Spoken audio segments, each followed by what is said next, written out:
दोस्तों नमस्कार। आप देख रहे हैं आपका अपना YouTube चैनल बातें साहित्य की। मित्रों, तुलसीकृत रामचरितमानस के उत्तरकांड के इस 8वें भाग में आज हम 70वें दोहे से आगे की चर्चा करेंगे। अब तक हमने देखा कि काकभुशुंडी गरुड़ को श्री राम के आदि से अंत तक संपूर्ण कथा सुना चुके हैं और अब आगे काकभुशुंडी गरुड़ जी से कहते हैं, गुण कृत सन्य पात नहीं केही को न मान मद तजेउ निबेही जो बन ज्वर कहीं नहीं बल कावा ममता के ही कर जस न नसावा। कि गुणों से उत्पन्न सन्निपात किसे नहीं हुआ, मान और मद ने किसको अछूता नहीं छोड़ा, यौवन के ज्वर ने किसे नहीं खौलाया और ममता ने किसकी कीर्ति का नाश नहीं किया। मित्रों, निबेही अर्थात अछूता। मच्छर काहि कलंक न लावा, काहि न शोक समीर डोलावा, चिंता सांपिन को नहीं खाया, को जग जाहि न व्यापी माया। तो मच्छर अर्थात मत्सर या डाह। काकभुशुंडी कहते हैं कि मत्सर अर्थात डाह ने किसे कलंक नहीं लगाया, शोक रूपी वायु ने किसे नहीं हिला दिया, चिंता रूपी सांपिन ने किसे नहीं खा लिया। जगत में ऐसा कौन है जिसे माया न व्यापी हो। कीट मनोरथ दारु शरीरा, जहि न लाग गुण को अस धीरा, सुत बित लोक ईश ना तीनी, केहि के मति इन कृत न मलिनी। मतलब दारू अर्थात लकड़ी। काकभुशुंडी कहते हैं कि मनोरथ कीड़ा है और यह शरीर लकड़ी है। ऐसा धैर्यवान कौन है जिसके शरीर में यह घुन नहीं लगा हो। संसार में 3 ईर्ष्याएं हैं, पुत्र, धन और लोक की ईर्ष्या। इनके द्वारा किसकी गति मलिन नहीं हुई। यह सब माया कर परिवारा, प्रबल अमित को बरने पारा, शिव चतुरानन जाहि डेराही, अपर जीव कहीं लेखे माही। यह सब माया का बड़ा बलवान परिवार है और अपार है। इसका वर्णन कौन कर सकता है। शिव और ब्रह्मा भी जिससे डरते हैं, फिर अन्य जीव किस गिनती में है। व्याप रहे संसार महु, माया कटक प्रचंड, सेनापति कामादि भट, दंभ कपट पाखंड। संसार में माया की प्रचंड सेना व्याप्त हो रही है। काम, क्रोध और लोभ उसके सेनापति हैं और दंभ, कपट और पाखंड उसके योद्धा हैं। तो दासी रघुवीर के समुझे मिथ्या सोपी, छूट न राम कृपा बिनु, नाथ कहूं पद रोपी। सोपी अर्थात वह भी, वह माया राम जी की दासी है। समझ लेने पर यद्यपि वह मिथ्या ही है, पर हे नाथ, मैं प्रतिज्ञा करके कहता हूं कि फिर भी वह राम जी की कृपा के बिना छूटती नहीं। जो माया सब जगह ही नचावा, जा सुचरित लखिका हो न पावा, सोई प्रभु भ्रू विलास खगराजा, नाच नटी एव सहित समाजा। जो माया सारे जगत को नचाती है और जिसका चरित्र कोई देख नहीं पाया, हे खगराज, वही माया प्रभु की भृकुटी के इशारे पर समाज सहित नटी की तरह नाचती है। कोई सच्चिदानंद घन रामा, अज विज्ञान रूप बलधामा, व्यापक व्याप्य अखंड अनंता, अखिल अमोघ शक्ति भगवंता। मित्रों, व्याप्य अर्थात सर्वरूप। राम जी वही सच्चिदानंद घन, अजन्मा, विज्ञान रूप, बल के धाम, व्यापक, व्याप्य अर्थात सर्वरूप, अखंड, अनंत, संपूर्ण, अमोघ शक्ति संपन्न, ऐश्वर्यवान, अगुण अदभ्र गिरा गोतीता, सबदर्शी अनवद्य अजीता, निर्मम निराकार निर्मोहा, नित्य निरंजन सुख संदोहा। मित्रों, अदर्भ अर्थात महान, अनवद्य निर्दोष और संदोहा अर्थात राशि। निर्गुण, महान, वाणी और इंद्रियों से परे, सब कुछ देखने वाले, दोष रहित, अजित, ममता रहित, निराकार, मोह रहित, नित्य, माया रहित, सुख की राशि, प्रकृति पार प्रभु सब उर्वासी, ब्रह्म निरीह बिरज अविनाशी, यहाँ मोह कर कारण नाही, रवि सन्मुख तम कबहु की जाही। राम जी के गुणों का बखान करते हुए काकभूषुंड कहते हैं कि वे राम प्रकृति से परे समर्थ, सदा सबके हृदय में बसने वाले, इच्छा रहित, निर्विकार और अविनाशी ब्रह्म हैं। यहाँ मोह का कारण ही नहीं है, सूर्य के सामने कहीं अंधकार जा सकता है? मित्रों, इन समस्त चौपाइयों में वर्णित राम के स्वरूप को एक बार पुनः हम देखते हैं। काकभूषुंड कहते हैं कि राम जी वही सच्चिदानंद घन, अजन्मा, विज्ञान रूप, बल के धाम, व्यापक, व्याप्य, अखंड, अनंत, संपूर्ण, अमोघ शक्ति संपन्न, ऐश्वर्यवान, निर्गुण, महान, वाणी और इंद्रियों से परे, सब कुछ देखने वाले, दोष रहित, अजित, ममता रहित, निराकार, मोह रहित, नित्य, माया रहित, सुख की राशि, प्रकृति से परे, समर्थ, सदा सबके हृदय में बसने वाले, इच्छा रहित, निर्विकार और अविनाशी ब्रह्म है। यहाँ मोह का कारण ही नहीं है, सूर्य के सामने कहीं अंधकार जा सकता है? भगत हेतु भगवान प्रभु राम धरे तनु भूप, किए चरित पावन परम पाकृत नर अनुरूप। भगवान प्रभु राम जी ने भक्तों के लिए राजा का शरीर धारण किया और साधारण मनुष्यों की तरह उन्होंने अनेकों परम पवित्र चरित्र किए। जथा अनेक वेश धरी नृत्य करे नट कोई, सोई सोई भाव दिखावई आपन होई न सोई।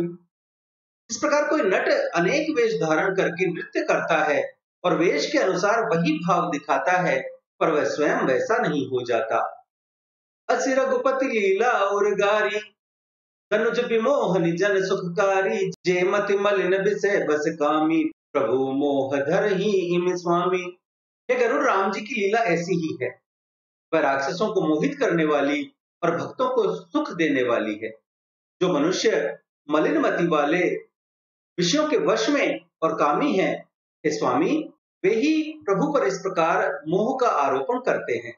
नैन दोष जाकह जब होई, पीत बरन शशि कहूँ कह सोई, जब जहि दिशि ब्रह्म होई खगेसा, तो कह पश्चिम उयउ दिनेसा। काकभूषुंड कहते हैं कि जब जिसे नेत्र दोष होता है तब वह चंद्रमा को पीले रंग का कहता है। हे पक्षीराज, जब किसी को दिशा भ्रम होता है तब वह कहता है कि सूर्य पश्चिम में उदय हुआ है। नौका रूढ़ चलत जग देखा, अचल मोह बस आप ही लेखा, बालक भ्रमहि न भ्रमहि व्याधि, कहें परस्पर मिथ्यावादी। नाव पर चढ़ा हुआ मनुष्य जगत को चलता हुआ देखता है और मोहवश अपने को अचल समझता है। खेल खेल में बालक चक्राकार घूमते हैं, घर आदि नहीं घूमते, पर वे आपस में एक दूसरे को झूठा कहते हैं। हरि विषयी कस मोह विहंगा, सपने हो नहीं अज्ञान प्रसंगा, माया बस अति मंद अभागी, हृदय जमनिका बहु विधि लागी, तेसठ हट बस संशय करही, निज अज्ञान राम पर धरही। हे गरुड़, भगवान के विषय में मोह की कल्पना भी ऐसी ही है। भगवान में तो स्वप्न में भी अज्ञान का प्रसंग नहीं है, किंतु जो माया के वश मंद बुद्धि और भाग्यहीन है और जिनके हृदय पर बहुत प्रकार के पर्दे पड़े हैं, वे ही मूर्ख हट करके संदेह करते हैं और अपना अज्ञान राम जी पर आरोपित करते हैं। काम क्रोध मद लोभ रत, गृहासक्त दुख रूप, तेकिम जानहि रघुपति, मूढ़ परे तम कूप। जो काम, क्रोध, मद और लोभ में अनुरक्त हैं, दुख रूप घर में आसक्त हैं, वे राम जी को कैसे जानेंगे? वे मूर्ख तो अंधकार रूपी कुएं में पड़े हुए हैं। निर्गुण रूप सुलभ अति, सगुण जान नहीं कोई, सुगम अगम नाना चरित, सुनि मुनि मन भ्रम होई।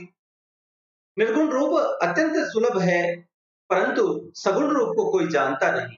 उस सगुण भगवान के अनेक प्रकार के सुगम अगम चरित्रों को सुनकर मुनियों के मन को भी भ्रम हो जाता है।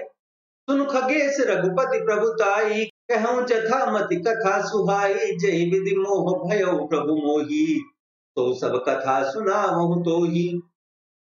हे गरुड़, राम जी की प्रभुता सुनिए, मैं अपनी बुद्धि के अनुसार वह सुहावनी कथा कहता हूँ। हे प्रभु, मुझे जिस प्रकार मोह हुआ वह सब कथा आपको सुनाता हूँ। राम कृपा भाजन तुम ताता, हरि गुण प्रीति मोहि सुखदाता, ताते नहीं कुछ तुम्हें दुरावऊ, परम रहस्य मनोहर गावो। मित्रों, भाजन अर्थात पात्र। हे तात, आप राम जी के कृपा पात्र हैं। भगवान के गुणों में आपकी प्रीति है, इसलिए आप मुझे सुख देने वाले हैं।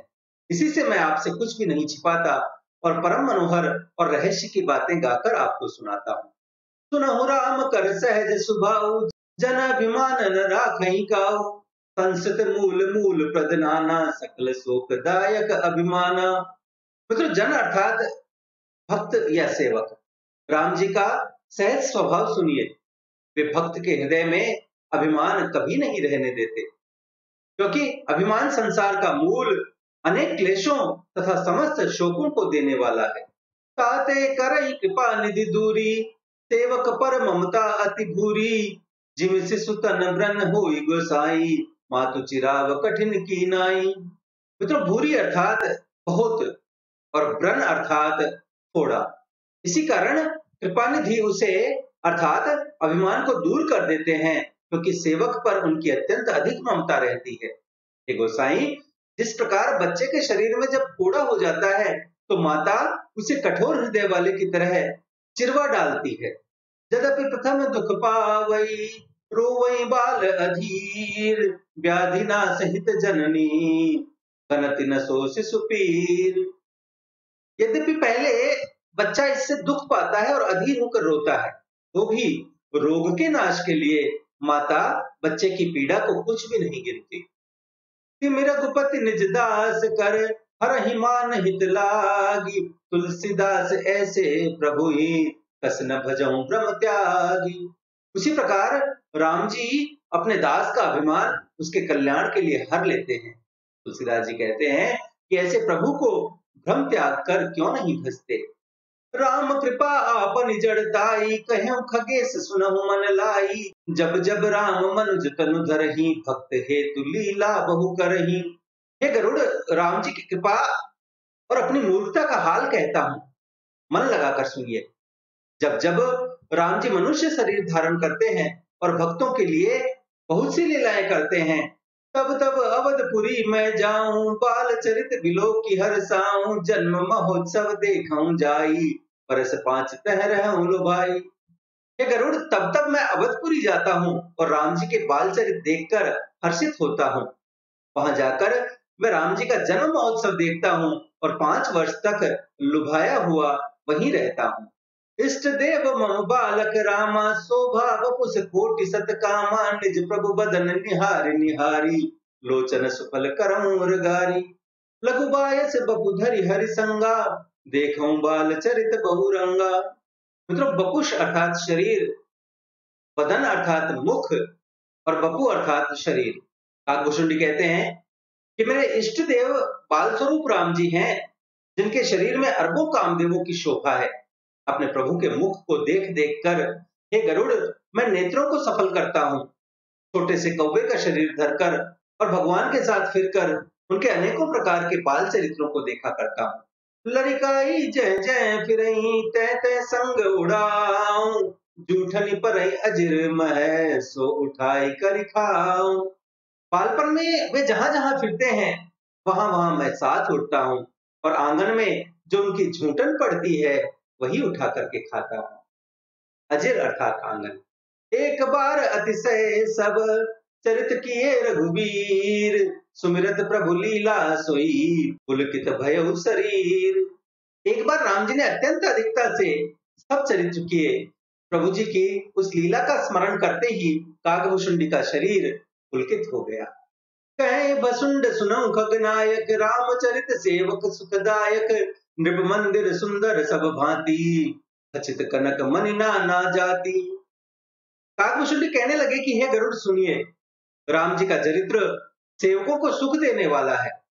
राजभवन सब प्रकार से सुंदर, नाना जातियों की मणियों से जड़ा हुआ सोने का है। बरन न जाय रुचिर अंगनाई, जय खेल ही नित चार्यों भाई, बाल विनोद करत रघुराई, विचरत अजिर जनन सुख जाई। सुंदर आंगन का वर्णन नहीं किया जा सकता, जहां चारों भाई सदा खेलते हैं। माता को सुख देने वाले राम जी बाल क्रीड़ा करते हुए आंगन में विचर रहे हैं। मरकत मृदुल कलेवर श्यामा, अंग अंग प्रति छवि बहु कामा, नवराजीव अरुण मृदु चरना, पदज रुचिर नख शशि दुति हरना। मित्रों, कलेवर अर्थात शरीर, पदज अर्थात अंगुलियां, मरकत मणि के समान श्याम और कोमल शरीर है। उनके अंग अंग में बहुत से कामदेवों की छवि छाई हुई है। नवीन लाल कमल के समान कोमल चरण हैं, सुंदर अंगुलियां हैं और चंद्रमा की ज्योति को भी मात करने वाले नख हैं। ललित अंक कुलिसादिक चारी, नूपुर चारु मधुर रवकारी, चारु पुरट मनि रचित बनाई, कटि किंकिन कल मुखर सुहाई। मित्रों, रव अर्थात शब्द, पुरट अर्थात सोना और मुखर अर्थात शब्द करती हुई। तलवे में कुलिश, अंकुश, ध्वजा और कमल, ये 4 ललित चिन्ह हैं। चरणों में मधुर शब्द करने वाले सुंदर नूपुर हैं। मणियों से जड़ी हुई सोने की सुंदर करघनी का शब्द बड़ा ही सुहावना लग रहा है। रेखा त्रय सुंदर उदर, नाभि रुचिर गंभीर, उर आयत भाजत विविध, बाल विभूषण चीर। पेट पर सुंदर 3 रेखाएं अर्थात त्रिबली हैं। नाभि सुंदर और गहरी है। चौड़ी छाती पर अनेकों प्रकार के बच्चों के गहने और वस्त्र शोभायमान है। अरुण पान नख करज मनोहर, बाहु विशाल विभूषण सुंदर, कंध बाल के हरिदर ग्रीवा, चारु चिबुक आनन छवि सीवा। मित्रों, पानी अर्थात हाथ, करज अर्थात हाथ की अंगुलियां, दर अर्थात शंख और चिबुक अर्थात ठुड्डी। काकभूषुंड कहते हैं कि लाल लाल हथेलियां, मन को हरने वाले नख और अंगुलियां हैं और विशाल भुजाओं पर सुंदर गहने हैं। बाल सिंह के समान कंधे और शंख के समान गला है। सुंदर ठुड्डी और मुख तो शोभा की सीमा ही है। कलबल बचन अधर अरुणारे, दुई दुई दसन बिसद बरबारे, ललित कपोल मनोहर नासा, सकल सुखद ससिकर समहासा। मित्रों, अधर अर्थात होंठ, बारे अर्थात छोटे छोटे। काकभूषुंड कहते हैं कि कलबल अर्थात तोतले वचन है, लाल लाल होठ हैं, उज्जवल सुंदर और छोटी छोटी 2-2 दंतुलियां हैं, छोटे छोटे दांत हैं, सुंदर गाल, मन को हरने वाली नाक और समस्त कलाओं से युक्त चंद्रमा की किरणों के समान सुख देने वाली मुस्कान है। नीलकंज लोचन भव मोचन, भाजत भाल तिलक गोरोचन, विकट विकुट सम श्रवण सुहाए, कुंचित कच में चक छवि छाए। तो कुंचित अर्थात घुंघराले, कच अर्थात बाल और मेचक अर्थात काले। नीले कमल के समान नेत्र जन्म मरण के दुख से छुड़ाने वाले हैं। माथे पर गोरोचन का तिलक शोभायमान है। भौहें टेढ़ी, कान समान और सुंदर हैं। काले और घुंघराले केशों की छवि छाई हुई है। पीत जीन झगुली तन सोही, किलकन चितवन भावती मोही, रूप राशि नृप अजर बिहारी, नाचहि निज प्रतिबिंब निहारी। पीली और बारीक झंगुली शरीर पर शोभा दे रही है। उनकी किलकारी और चितवन मुझे प्रिय लगती है। राजा दशरथ के आंगन में विहार करने वाले रूप की राशि रामचंद्र जी अपनी परछाई देखकर नाचते हैं। मोहि सन करहि विविध विधि क्रीड़ा, वर्णत मोहि होती अति ब्रीड़ा, किलकत मोहि धरन जब धावहि, चलऊ भागी तब पूप दिखावहि। मित्रों, ब्रीड़ा अर्थात लज्जा या संकोच। काकभूषुंडी कहते हैं कि मुझसे बहुत प्रकार के खेल करते हैं। उनके बाल चरित्र का वर्णन करने में मुझे संकोच होता है। किलकारी मारकर जब मुझे वे पकड़ने दौड़ते और मैं भाग चलता, तब मुझे पुआ दिखाते थे। आवत निकट हंसहि प्रभु, भाजत रुदन कराही, जाऊं समीप गहन पद, फिर चितई पराही। मैं समीप आता तो प्रभु हंसते और भागने पर रोते हैं, और जब मैं उनका चरण स्पर्श करने को पास में जाता हूँ तो वे पीछे घूम घूम कर मेरी ओर देखते हुए भाग जाते हैं। प्राकृत शिशु इव लीला, देखि भयउ मोहि मोह, कवन चरित्र करत प्रभु, चिदानंद संदोह। साधारण बच्चों के समान उनकी लीला देखकर मुझे मोह हुआ कि चिदानंद राशि प्रभु यह क्या लीला कर रहे हैं।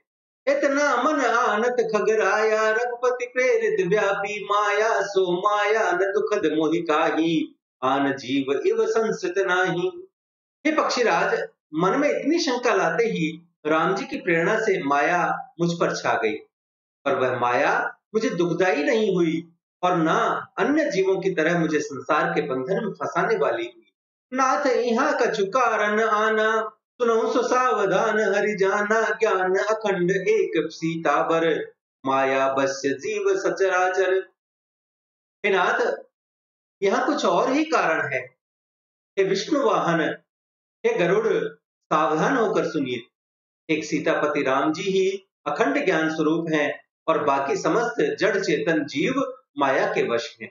जो सबके रहे ज्ञान एक रस, ईश्वर जीव ही भेद कहूं कस, माया बस्य जीव अभिमानी, इस बश्य माया गुण खानी। यदि सब में एक सा अखंड ज्ञान रहे तो कहिए फिर ईश्वर और जीव में भेद ही कैसा।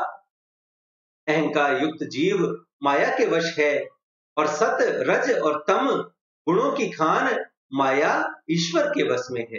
परबस जीव स्वबस भगवंता, जीव अनेक एक श्रीकंता, मुदा भेद यद्यपि कृत माया, बिनु हरि जाई न कोटि उपाया। मित्रों, मुधा अर्थात मिथ्या। काकभूषुंडी कहते हैं कि जीव परतंत्र है, भगवान स्वतंत्र है। जीव अनेक हैं, लक्ष्मीपति भगवान एक हैं। यद्यपि माया का किया हुआ यह भेद मिथ्या है, पर वह भगवान की कृपा बिना करोड़ों उपाय करने पर भी नहीं जा सकता। रामचंद्र के भजन बिनु जो यह पद निर्वाण, ज्ञानवंत अपि सो नर, पशु बिनु पूंछ बिसान। मित्रों, बिसान अर्थात सींग। रामचंद्र जी के भजन बिना जो कोई मोक्ष पद चाहता है, वह मनुष्य ज्ञानवान ही क्यों न हो, बिना पूंछ और सींग का पशु है। राकापति सोडस वही तारागण समुदाय, सकल गिरिन दवलाई है, बिनु रवि राति न जाय। सभी तारागणों के साथ 16 कलाओं से पूर्ण चंद्रमा उदय हो और समस्त पर्वतों में दावाग्नि लगा दी जाए, तब भी सूर्य के उदय हुए बिना रात नहीं जा सकती। ऐसे ही हरि बिनु भजन खगेसा, मिटई न जीवन केर कलेसा, हरि सेवक ही न व्याप अविद्या, प्रभु प्रेरित व्यापैते विद्या। हे पक्षीराज, इसी प्रकार भगवान के भजन बिना जीवों का क्लेश नहीं मिटता। भगवान के सेवक को अविद्या नहीं व्यापती, प्रभु की प्रेरणा से उसे विद्या व्यापती है। ताते नाश न होई दास कर, भेद भगति बाढ़ई विहंग वर, भ्रमते चकित राम मोहि देखा, बिहसे सो सुन चरित विशेषा। इसी से दास का नाश नहीं होता। हे पक्षीवर, उससे भेद भक्ति बढ़ती है। राम जी ने मुझे जब भ्रम से चकित देखा तब वे हंसे। वह विशेष चरित्र सुनिए। तही कौतुक कर मरम न काहू, जाना अनुज न मातु पिता हूँ, जानु पानी धाये मोहि धरना, चामल गाद अरुण कर चरना। उस कौतुक का मर्म किसी ने नहीं जाना, न उनके छोटे भाइयों ने और न माता पिता ने। वे श्याम शरीर और लाल लाल हथेली और तलुए वाले राम जी मुझे पकड़ने को घुटने और हाथ के बल दौड़े। तब मैं भागी चले उर्गारी, राम गहन कह भुजा पसारी, जिम जिम दूरी उड़ाऊं आकाशा, तह भुज हरि देखऊं निज पासा। हे गरुड़, जब मैं भाग चला, मुझे पकड़ने के लिए राम जी ने भुजा फैलाई। मैं जैसे जैसे आकाश में दूर उड़ता गया, वैसे वैसे मैं भगवान की भुजा को अपने पास ही देखता था। ब्रह्मलोक लग गयो मैं, चितवऊं पाछ उड़ात, जुग अंगुल कर बीच सब, राम भुजई मोहि तात। मैं ब्रह्मलोक तक गया और जब उड़ते हुए मैंने पीछे की ओर देखा, तब हे तात, मुझमें और राम जी की भुजा में केवल 2 ही अंगुल का अंतर था। सप्ता वरण भेद करी, जहां लगे गति मोरी, गयो तहां प्रभु भुज निरखी, व्याकुल भयं विहोरी। 7 आवरणों को भेद कर जहां तक मेरी गति थी, वहां तक मैं गया, पर वहां भी प्रभु की भुजा को अपने पीछे देखकर मैं व्याकुल हो गया। मूंदे नयन त्रसित जब भयऊं, पुन चितवत कौशलपुर गयऊं, मोहि बिलो की राम मुस्काही, behसत तुरत गयो मुख माही। जब मैं भयभीत हो गया तो मैंने नेत्र मूंद लिए, फिर आंखें खोलकर देखा तो अयोध्यापुरी में पहुंच गया। मुझे देखकर राम जी मुस्काने लगे। उनके हंसते ही मैं तुरंत उनके मुंह में प्रवेश कर गया। उदर माज सुनु अंडज राया, देखेऊं बहु ब्रह्मांड निकाया, अति विचित्र तह लोक अनेका, रचना अधिक एक ते एका। मित्रों, अंडज अर्थात पक्षी, निकाया अर्थात समूह। काकभूषुंड कहते हैं कि हे पक्षियों के राजा, सुनिए, उनके पेट में मैंने बहुत से ब्रह्मांडों के समूह देखे। उनमें अत्यंत अद्भुत अनेकों लोक थे। उनकी रचना एक की एक से बढ़कर थी। कोटिन चतुरानन गोरीसा, अगणित उडगन रवि रजनीसा, अगणित लोकपाल जम काला, अगणित भूधर भूमि विशाला। मित्रों, चतुरानन अर्थात ब्रह्मा, गौरीसा अर्थात शिव और रजनीसा अर्थात चंद्रमा। करोड़ों ब्रह्मा, शिव, असंख्य तारागण, सूर्य और चंद्रमा, असंख्य लोकपाल, यम और काल, असंख्य विशाल पर्वत और भूमि, और क्या, सागर सरिसर विपिन अपारा, नाना भांति सृष्टि विस्तारा, सुरमुनि सिद्ध नाग नर किन्नर, चारि प्रकार जीव सचराचर। और असंख्य समुद्र, नदी, तालाब और अपार वन तथा अनेकों प्रकार से सृष्टि का विस्तार देखा। देवता, मुनि, सिद्ध, नाग, नर, किन्नर तथा चारों प्रकार के जड़ और चेतन जीव देखे। जो नहीं देखा नहीं सुना, जो मन हो न समाई, सो सब अद्भुत देखे वरन कवन विधि जाई। जो पहले कभी नहीं देखा था, न सुना था, और जो मन में भी नहीं समा सकता था, वही सब अद्भुत दृश्य मैंने देखे। तब किस प्रकार से उनका वर्णन किया जाए। एक एक ब्रह्मांड महु रहूं परस सत एक, एहि विधि देखत फिरऊं मैं अंड कटाह अनेक। एक एक ब्रह्मांड में मैं एक एक 100 वर्ष तक रहा और इस प्रकार मैं अनेकों ब्रह्मांड देखता फिरा। तो मित्रों, यह था तुलसीकृत रामचरितमानस के उत्तरकांड का 8वां भाग, जिसमें हमने दोहा संख्या 80 तक की चर्चा की। शेष कथा अगले भागों में जारी रहेगी। मित्रों, यदि आपको हमारा यह प्रयास अच्छा लगे तो कृपया लाइक करें, अपने मित्रों के साथ साझा करें। यदि आपने इस चैनल को अभी तक सब्सक्राइब नहीं किया है तो कृपया सब्सक्राइब करें और बेल आइकन दबाकर भविष्य के सभी वीडियोज की सूचना अपने तक सबसे पहले पहुंचाएं। पीडीएफ तथा अन्य सहायता के लिए हमसे टेलीग्राम पर जुड़ें और देखते रहें बातें साहित्य की। धन्यवाद।